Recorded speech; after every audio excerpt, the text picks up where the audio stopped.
बच्चों नमस्कार। आज हम एनसीईआरटी पाठ्यक्रम कक्षा 11 की पाठ्य पुस्तक रसायन विज्ञान का अध्याय प्रथम रसायन विज्ञान की कुछ मूल अवधारणाएं का अध्ययन करेंगे। आइए देखते हैं रसायन विज्ञान क्या है। रसायन विज्ञान केमिस्ट्री विज्ञान की वह शाखा जिसमें पदार्थ के संश्लेषण, संगठन, गुणधर्म और अभिक्रियाओं का अध्ययन किया जाता है, रसायन विज्ञान कहलाती है। आइए अब हम रसायन विज्ञान के विकास की जानकारी लेते हैं। बच्चों, रसायन विज्ञान का विकास काफी प्राचीन है।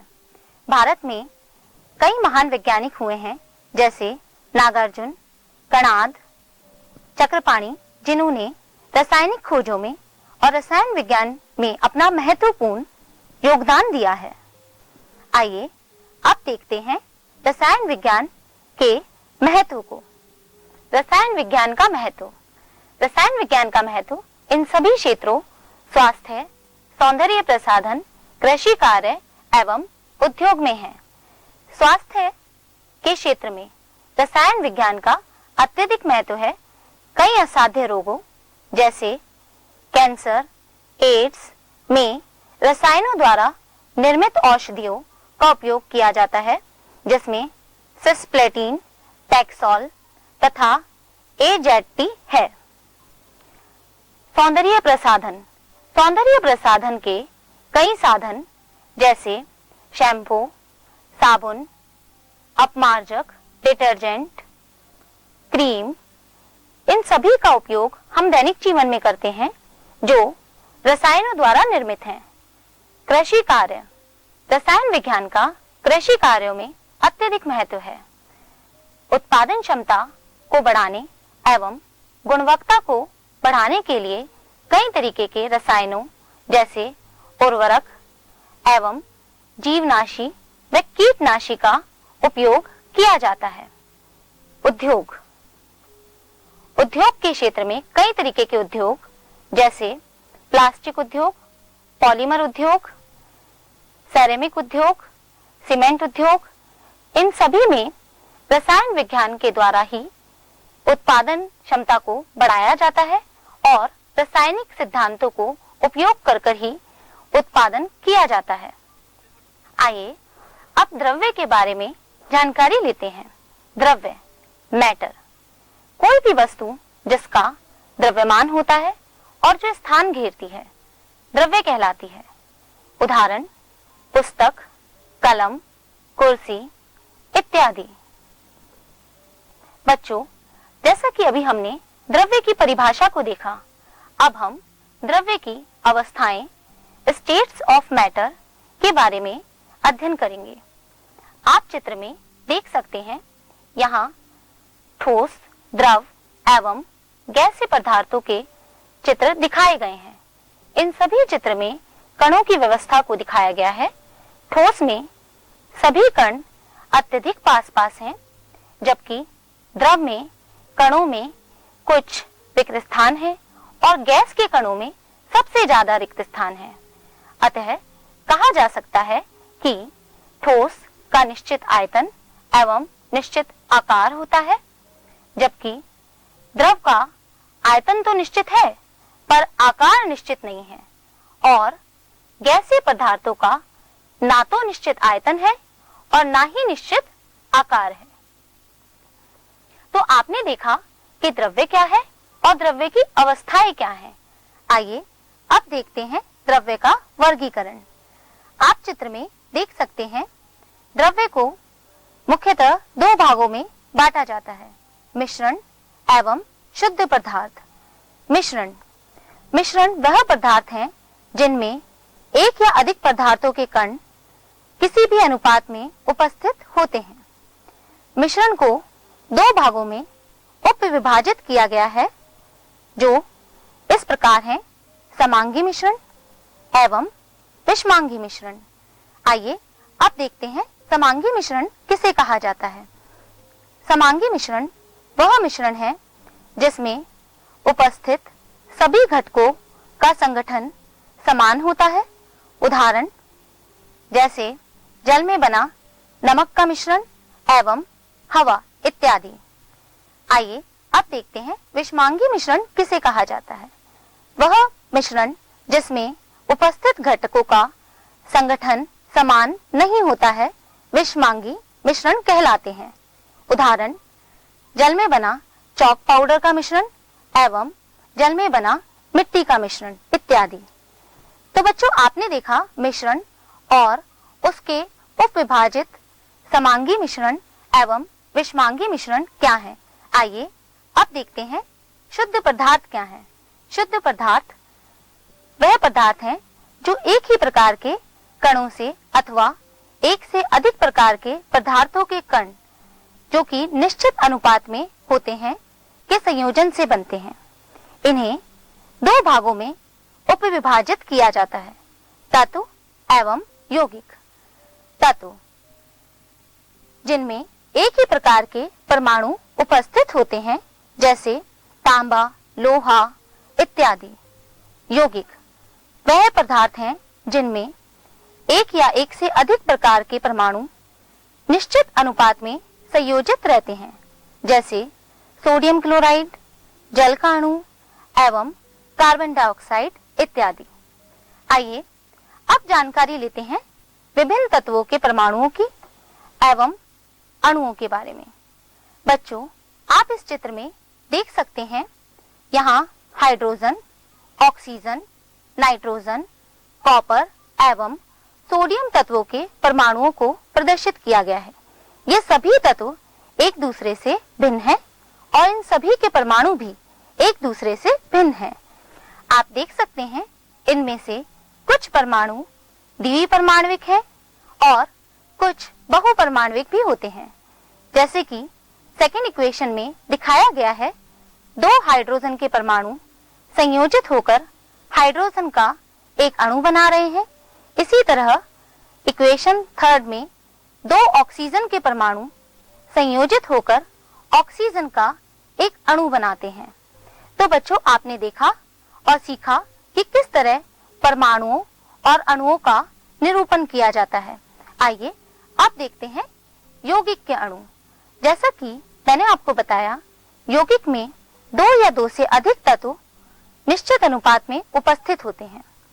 आप देख सकते हैं, यहाँ जल एवं कार्बन डाइऑक्साइड के अणु का निरूपण किया गया है। जल का अणु जिसमें हाइड्रोजन के दो परमाणु ऑक्सीजन के एक परमाणु से संयोजित है और कार्बन डाइऑक्साइड का अणु जिसमें कार्बन का एक परमाणु ऑक्सीजन के दो परमाणु से संयोजित है। तो आपने देखा बच्चों कि किस तरीके से तत्वों के अणु और यौगिक के अणु अलग होते हैं। तत्वों के अणुओं में परमाणु एकल घटक एवं द्विघटक या बहुघटक के रूप में उपस्थित रह सकते हैं, जबकि यौगिक में दो या दो से अधिक तत्व निश्चित अनुपात में संयोजित होते हैं। आइए अब देखते हैं द्रव्य के गुणधर्म और उनका मापन कैसे किया जाता है।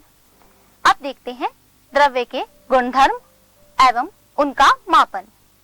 द्रव्य के गुणधर्मों के आधार पर उन्हें दो भागों में बांटा जाता है, भौतिक गुणधर्म एवं रासायनिक गुणधर्म। भौतिक गुणधर्मों में सामान्यतः रंग, गंध, गलनांक, क्वथनांक आदि को शामिल किया जाता है, जबकि रासायनिक गुणधर्म में पदार्थों के गुण, अम्लता, क्षारता एवं दहनता का अध्ययन किया जाता है।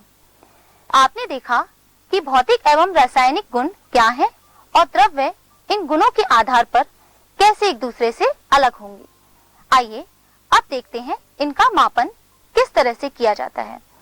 यहाँ ये जानकारी आवश्यक है कि सभी वैज्ञानिक खोज का महत्वपूर्ण आधार मापन ही होता है, तो ये बहुत जरूरी है कि मापन यथार्थपरक एवं परिशुद्ध होना चाहिए।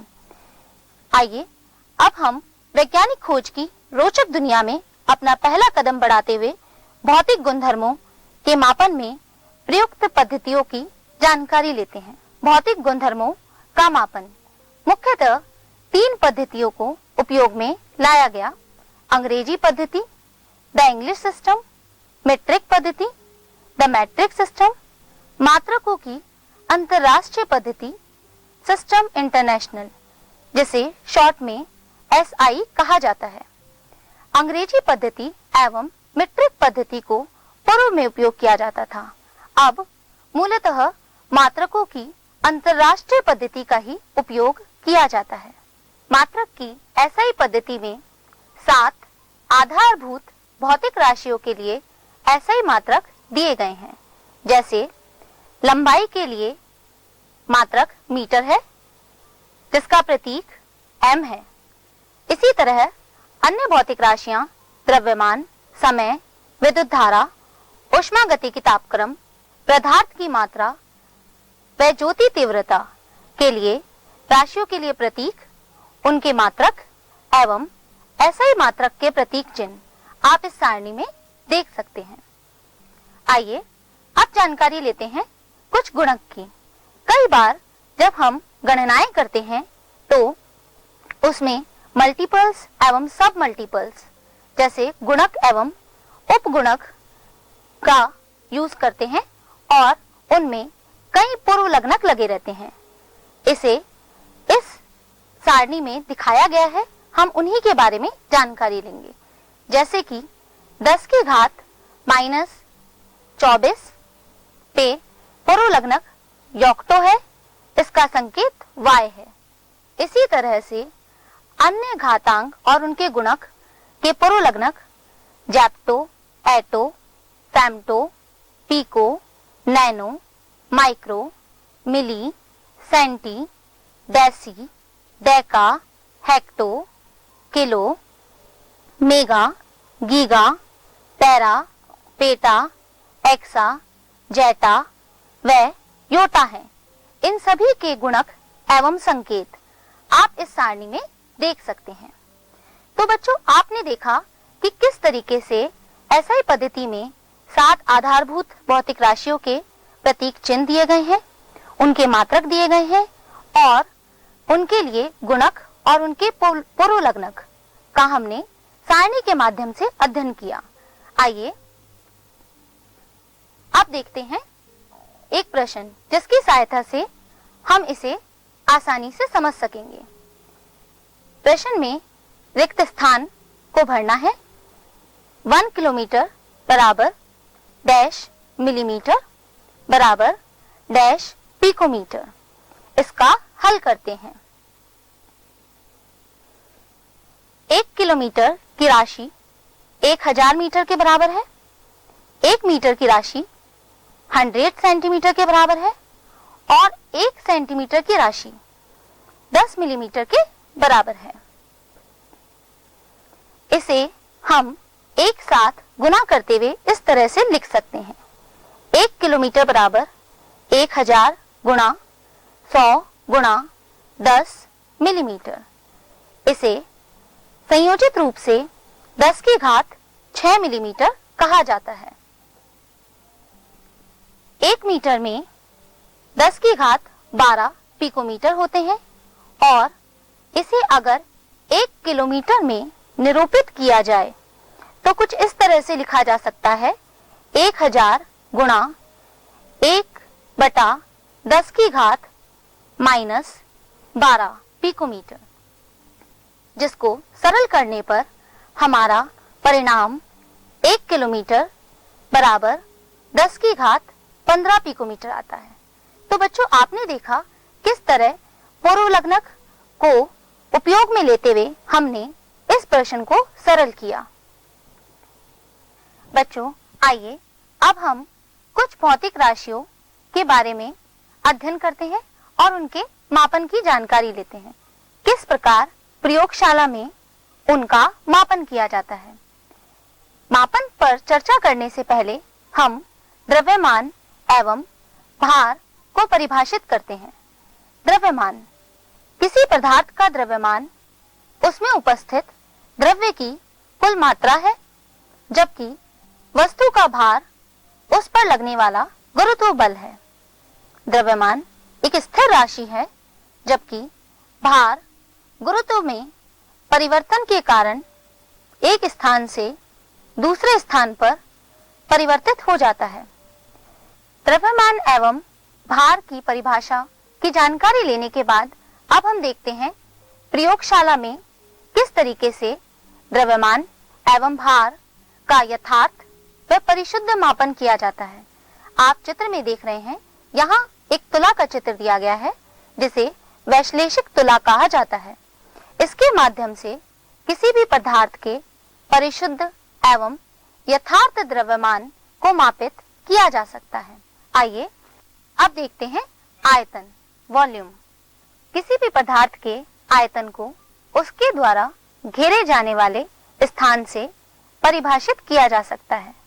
आयतन को समझने के लिए हम दिखाए गए घन के चित्र को अच्छी तरह से समझते हैं।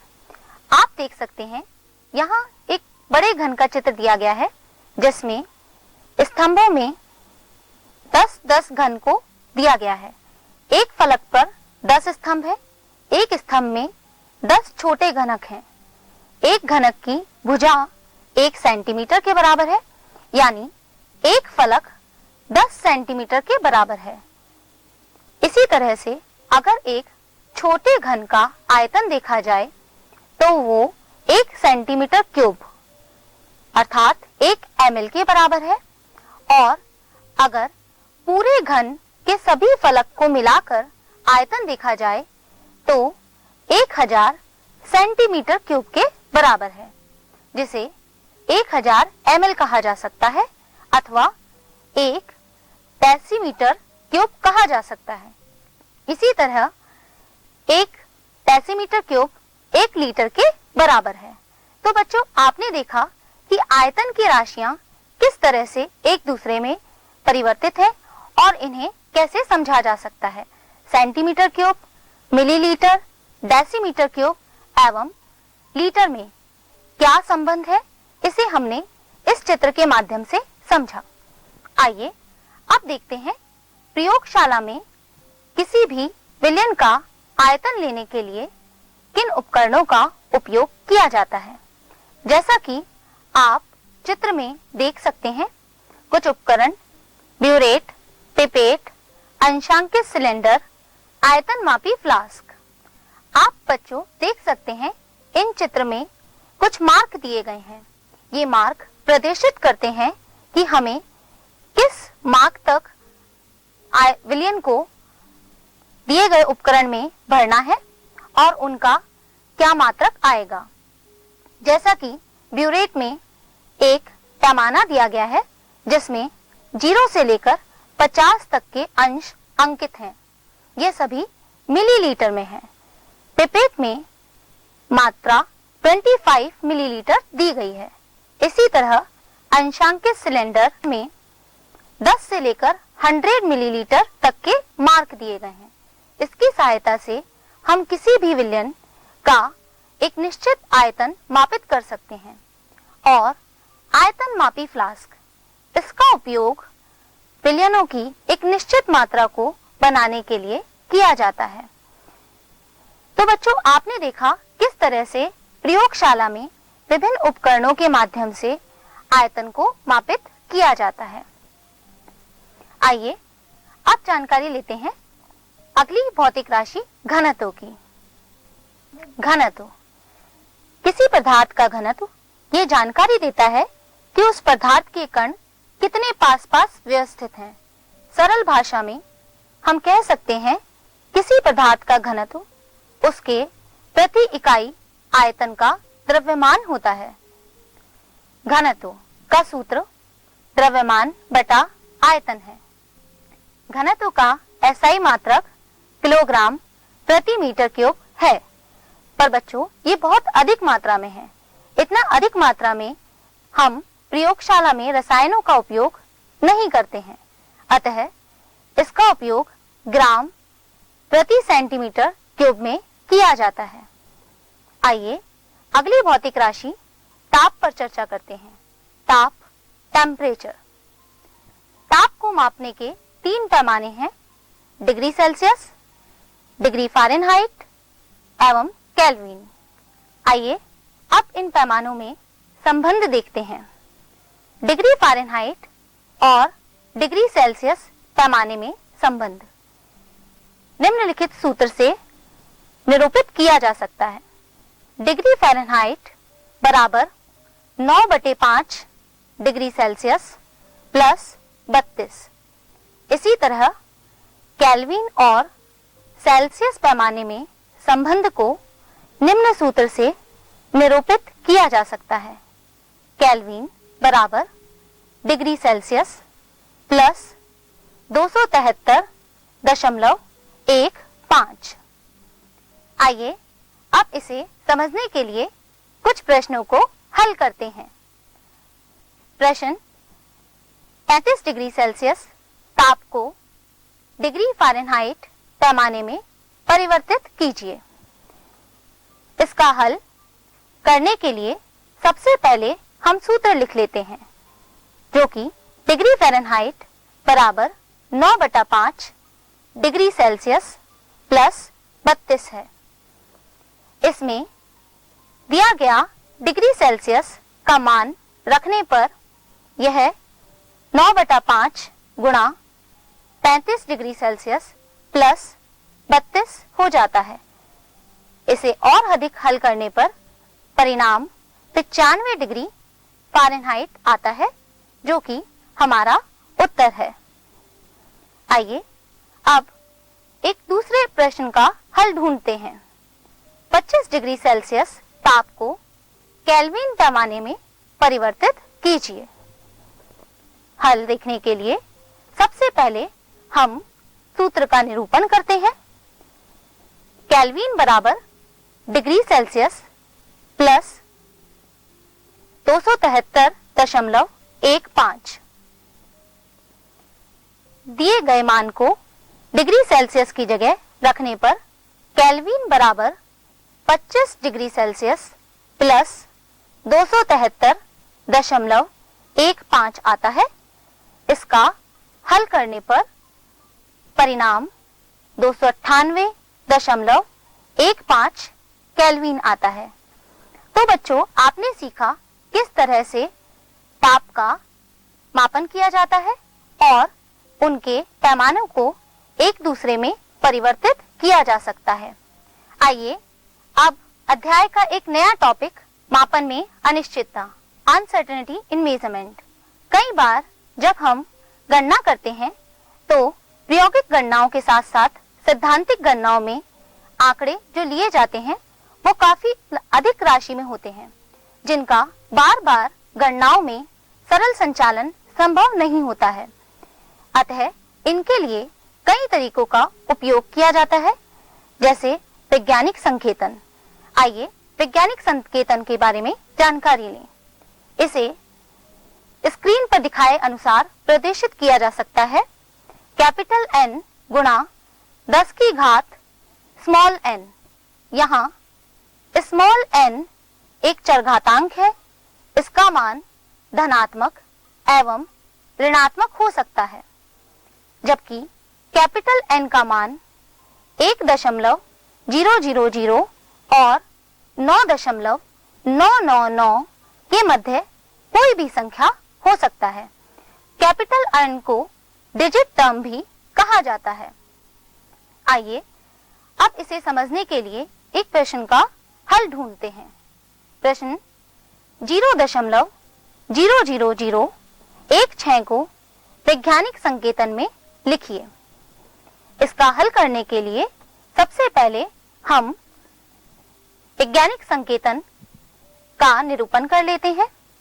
जैसा कि कैपिटल N गुना 10 की घातांक स्मॉल n दिया गया है। आपने देखा कि कैपिटल N डिजिट टर्म में परिवर्तित करने के लिए हमने इस राशि में दशमलव संख्या को 4 स्थान दाहिने हाथ की तरफ खिसका दिया है।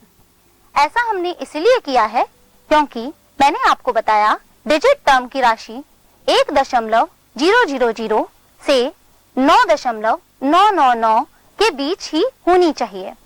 आइए अब वैज्ञानिक संकेतन में कुछ गणितीय प्रचालनों को करते हैं, जैसे गुणा और भाग करना।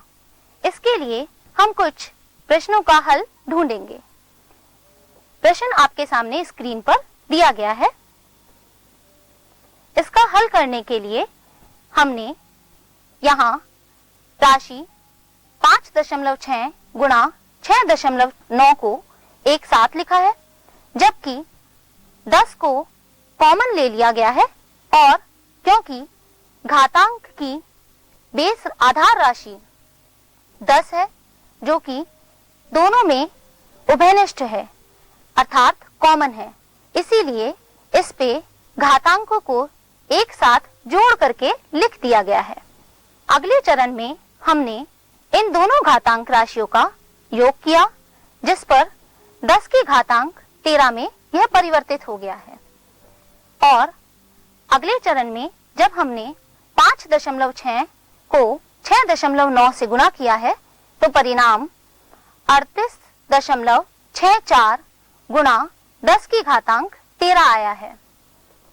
पर जैसा कि हम जानते हैं और मैंने आपको बताया कि डिजिट टर्म की राशि 1.000 से लेकर 9.999 के बीच होनी चाहिए, इसीलिए हम इस राशि में दशमलव अंक को एक स्थान बाईने हाथ की तरफ स्थानांतरित कर देते हैं, जिससे परिणाम 3.864 गुणा 10 की घातांक 14 हो जाता है। प्रश्न आप स्क्रीन पर देख सकते हैं। इसमें 2.7 गुणा 10 की घातांक -3 बटा 5.5 गुणा 10 की घातांक 4 को दिया गया है। आइए इसका हल ढूंढते हैं। आपने देखा यहाँ जो स्टेप मैंने लिखी है, इसमें 2.7 को 5.5 से विभाजित करते हुए दिखाया गया है और 10 की घातांक -3 और -4 लिखा है। बच्चों, ऐसा मैंने इसलिए किया है क्योंकि प्रश्न में दिखाई गई 10 की घातांक 4 जो कि हर में थी, उसको हम अंश में लेकर आए हैं, जिससे कि उसका साइन माइनस में बदल गया है। अब यहाँ हम जब इसका हल करते हैं तो 2.7 को 5.5 से विभाजित करने पर परिणाम 0.4909 आता है। साथ में गुणा में 10 की घातांक -7 जो कि ऊपर दिए गए चरण में -3 एवं -4 का योग करने पर प्राप्त हुआ है। क्योंकि दोनों ही साइन माइनस में है, इसीलिए इसका योग किया गया है।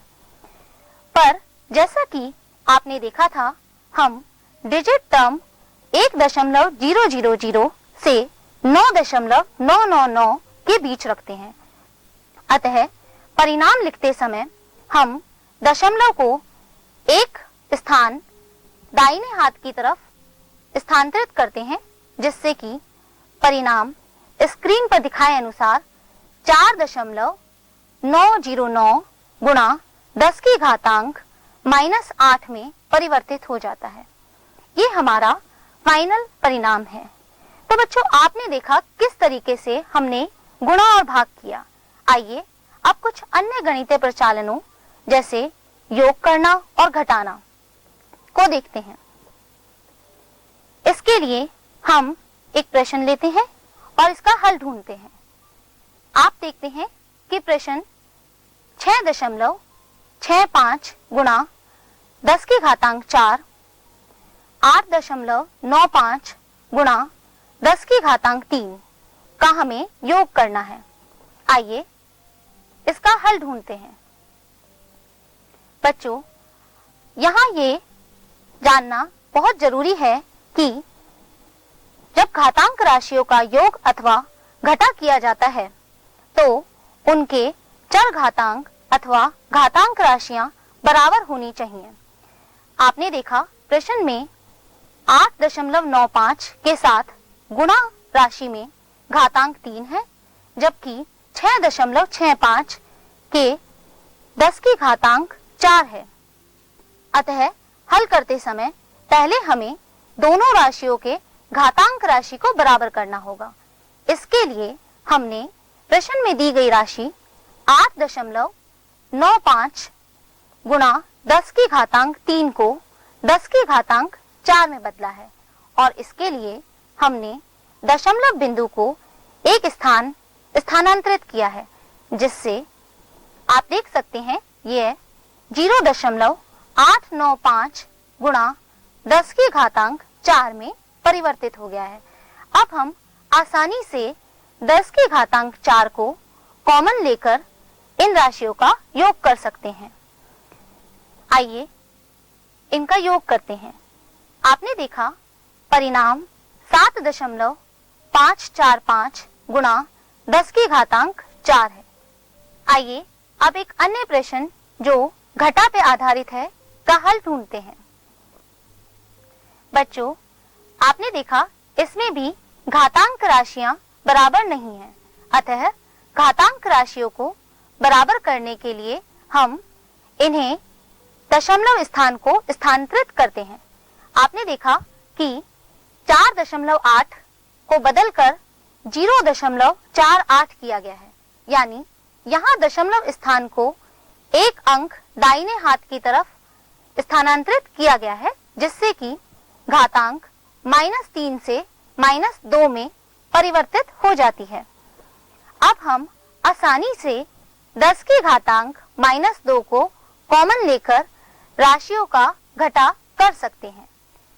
2.5 घटा 0.48 का हल करने पर परिणाम 2.02 गुणा 10 की घातांक -2 आता है। अतः आपने देखा कि किस तरह मापन की अनिश्चितता में हमने वैज्ञानिक संकेतन से प्रश्नों का हल करना सीखा और देखा कि किस तरह से बड़ी संख्याओं का सरलता से संचालन किया जा सकता है, जिससे सैद्धांतिक गणना करते समय हमें किसी तरीके की किसी भी परेशानी का सामना ना करना पड़े।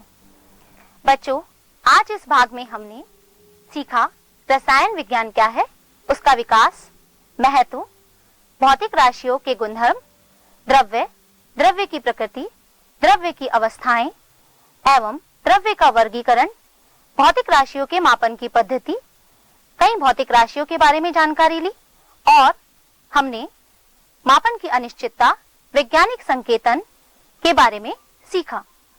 आपने कई तरीके के प्रश्नों का हल ढूंढा और उनको समझा। मैं उम्मीद करती हूँ कि आज का भाग आपको समझ आया होगा। अब मिलते हैं इस अध्याय के दूसरे भाग में। धन्यवाद।